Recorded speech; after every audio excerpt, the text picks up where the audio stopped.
શિયાળામાં ગરમ પાણી કરીને નાતા લોકો માટે ખૂબ જ દુઃખદ સમાચાર સામે આવી રહ્યા છે। શિયાળામાં લોકો ઠંડીથી બચવા માટે ગરમ પાણીથી સ્નાન કરે છે અને વાળ પણ તેનાથી ધોતા હોય છે, પરંતુ આ સવાલ ઊભો થાય છે કે શું ગરમ પાણી વાળ માટે ફાયદાકારક છે? આનો જવાબ છે બિલકુલ નહીં। ગરમ પાણી વાળને નુકસાન પહોંચાડે છે। અહીં અમે તમને ગરમ પાણીથી થતા વાળને નુકસાન વિશે જણાવીશું, પરંતુ તમે તેની સાથે તમારે તે પણ ધ્યાન રાખવું જરૂરી છે કે નવશેકા પાણીથી વાળ ધોવામાં કંઈ નુકસાન નથી થતું। આપણા માથાની ચામડીમાં નેચરલ ઓઇલ હોય છે જે વાળને પોષણ આપે છે અને તેને ચમકદાર પણ બનાવે છે। જ્યારે તમે ગરમ પાણીથી વાળ ધોવો છો તો આ તેલ નીકળી જાય છે, જેના કારણે વાળ બેજાન અને શુષ્ક દેખાવા લાગે છે।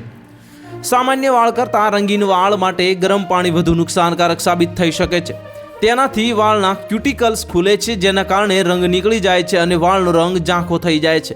શિયાળામાં વાળમાં વધતા ડેન્ડ્રફની સમસ્યા ગરમ પાણીને કારણે વધુ થઈ શકે છે, કારણ કે ગરમ પાણીથી માથું ધોવાથી માથાની ચામડી વધુ ડ્રાય થઈ જાય છે, જેના કારણે ડેન્ડ્રફ, ખંજવાળ અને બળતરા જેવી સમસ્યા થઈ જાય છે।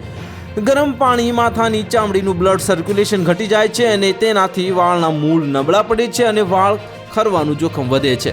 તો હાલ માટે આટલું જ। મળીશું નવી અપડેટ સાથે। જો તમને અમારા વિડીયો પસંદ આવતા હોય તો વિડીયોને લાઇક કરી દેજો, ચેનલને સબસ્ક્રાઇબ કરી બાજુમાં આવેલા બેલ આઇકનને દબાવી દો, જેથી તમને આવા સમાચારની અપડેટ મળતી રહે।